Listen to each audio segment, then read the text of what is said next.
So we've gotten a request from the fans. We have somebody with a $35,000 budget and is looking for a sweet two-door vehicle that they can buy that's reliable, not too many miles, anything like that. So we're going to give you our picks for those categories. All that fun stuff on this episode.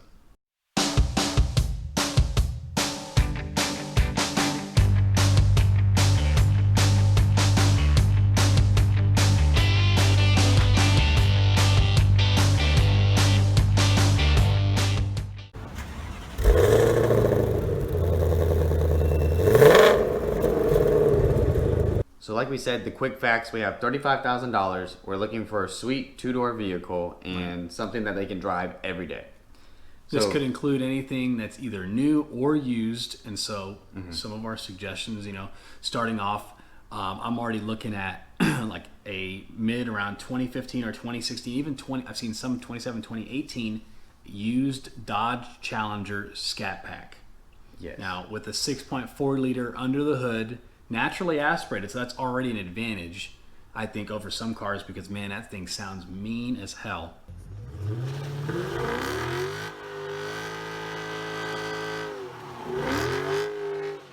It does. But you can actually, I know you probably might be shaking your head, you can actually get one of these. We looked them up prior to this with less than 25,000 miles for around 32 to 34 grand. Mm-hmm. And like Josh already said, you have a naturally aspirated V8 with 485 horsepower, and man, does it sound good.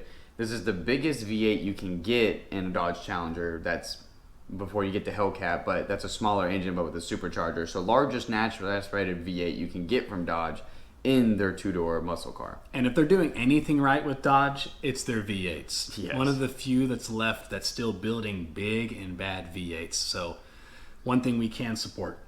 Yes, but other than that, the Scat Pack is a higher trim naturally than some of the other lower trim Challengers, so you still get nice features in it. You can still get a manual in this vehicle if you want a manual, but if you're daily driving it in Houston, maybe you want the automatic, up to you.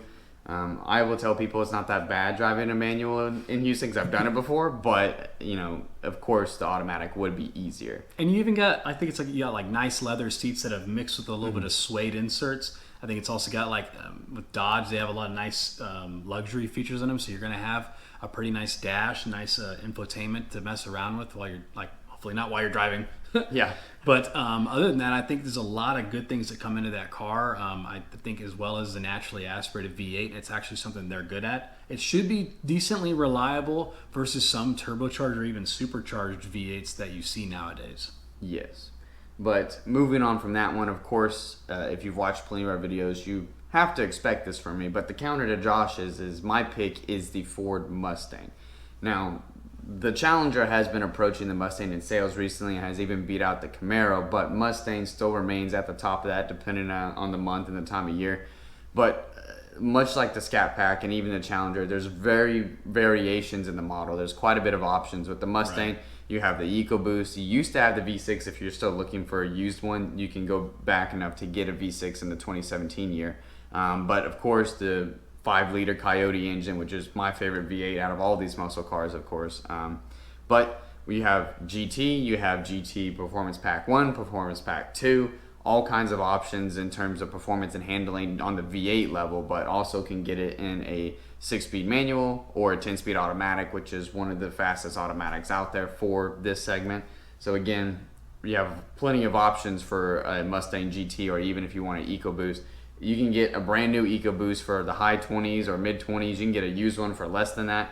Or even with the GTs, you can get it into the low 30s. Right. And now if you get a Performance Pack 2 brand new, you're pushing that $35,000 budget. But if you find one used, you're still underneath that. Yeah, I've shown Jacob some of the Mustangs that I've looked at because I've had an inkling about maybe getting about that high 400 horsepower for such a low price, and it's still pretty reliable because considering the Coyote engine has been around forever with Ford and they've just been mastering it over and over again. Mm-hmm.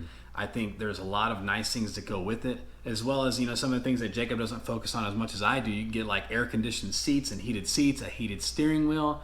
You can get full-blown Apple CarPlay, everything in your Mustang as well as some other nice retro features with the levers that they have down below the radio, and some of the old gauges. But I think now if you get some of the 2019s, 2018s, you start getting into a more modern gauge, but you can still even get some of those for less than 35 grand. And between me and Jacob, I think those are some of the best deals at this moment for under 35 grand. If you're looking at the most horsepower you can get for the lowest price possible, definitely be looking at the Mustang GT, GT Premium, as well as the Scat Pack, like we've already talked about. And we're not going to talk about in this video, but the Camaro Super Sport is another one that's up there. We're not as huge in the way it looks in comparison to the Challenger or the Mustang, but still something to consider. Yeah. And back to your previous point, I really wish you would stop sending me all these Mustangs for great prices, because I'm probably going to end up trading one of these days, and my wife will not be happy. So I don't know how they appear. I feel like people are just giving them away. I don't know why. At some point, some of these things are just such a good deal. I guess they sell so well, like you said. Yeah. So there do appear to be some at dealership lots everywhere. Yeah. When you have a vehicle that's been on sale and selling at dealerships since 1964, I mean, it's like the RAV4 of Mustang, or RAV4 of sports cars. Sorry, there's just everywhere, but there's something to love. Exactly. But then, what's our third pick from that, Josh, in this category? Well, this one is a little out there. We have talked about it on the channel, but it is the Infiniti Q60, but specifically with the twin turbo V6 that they offer in it. So it would be referred to as the 3.0T. Now, this also can be bought as the Red Sport 400, which we've talked about at one point in this video, or in our channel, and it's a very highly, in my opinion, highly valuable. It's a very respected in its segment. You're talking about pushing right around 400 horsepower, similar to the Mustang and the Challenger, but also having probably one of the best looking cars of its time. I think this is a huge bargain. I also think what most people don't talk about with Infiniti is they have some of the best paint colors, in comparison to some of the other domestic brands. I think it's something to consider when you're looking at cars. And to be honest, I don't see them driving around all that often. So I think if you were to get a Red Sport 400, you can actually get one pretty decently low miles. I think it's around 30. Some of them are a little bit higher into the 40s, but you can get them to where they're in the mid to low 30s of price range. So I think that's within our budget.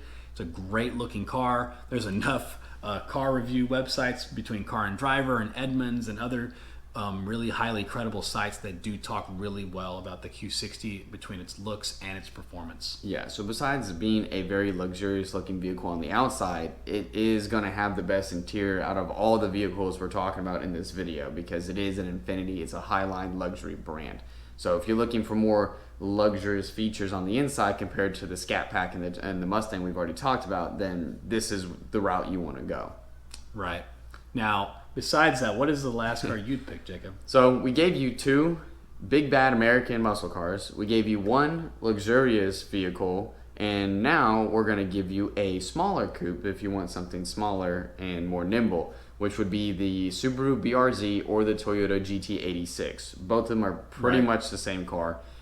You could include the FRS in this category, but really the BRZ and the GT86 are going to be the better two out of the three. I've driven one of these before. I've driven my buddy's FRS, which again, pretty much the same vehicle, but it doesn't have a whole lot of horsepower, but being how light it is, it does have some pick up and go, and it's a very fun vehicle to drive and whip around.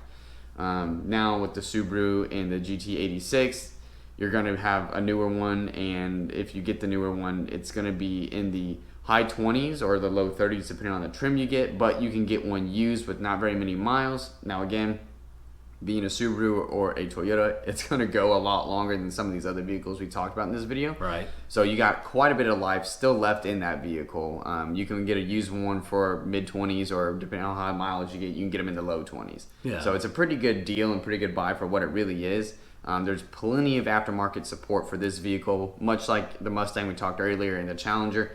The BRZ and the GT86 have quite a bit of aftermarket support as well too. So there's some play for you there. And it's one of the few times between the Toyota and Subaru situation that Toyota does share over the boxer engine that Subaru has. It's a very interesting thing where you don't see Toyota working with a lot of other OEMs. But to Jacob's point, I've also driven this car at the Houston Auto Show specifically, and I had a great time. I actually got it to drift a little bit turning a stop sign just because the guy that we were riding with was allowing us to get a little crazy. But on top of that, I mean, it's right there in that same segment as the Mazda, MX-5, and I think that you are getting a little bit more fun in this car. There's still a back seat in comparison to the MX-5. There's back seat in this between the GT86 and the BRZ, but nobody's going to fit back there. Yeah, if you fit back there, you're probably under the age of 10. But or you have no legs. I don't know, one of the two. Oh, gosh. Lieutenant Danson back there. But I do think with the Boxer engine, it has a nice sound, very unique to it's the Boxer engine itself. Yeah. But I mean, if you're out there, if you're somebody that's actually one of our, it's not about this video, but it's like an entry level. If you're trying to get into a sports car and you don't have a lot of money, you can find them on the used market for even cheaper than what Jacob's talked about, because brand new ones go for right in our budget.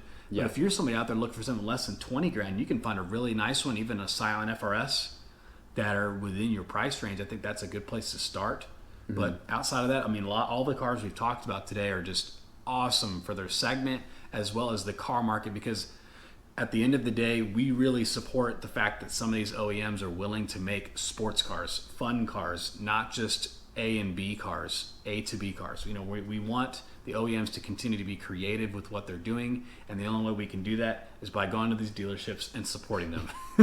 Yeah, so with all those vehicles in mind, I hope this gives you a better idea of what you could buy, a pretty good vehicle under $35,000. There's still plenty of other options out there, but these are some of our favorites and some that we see that are regarded very highly among car reviewers over the internet. So we hope this helps you out, but without further ado, that's going to wrap up this episode with Gulf Coast Gearheads.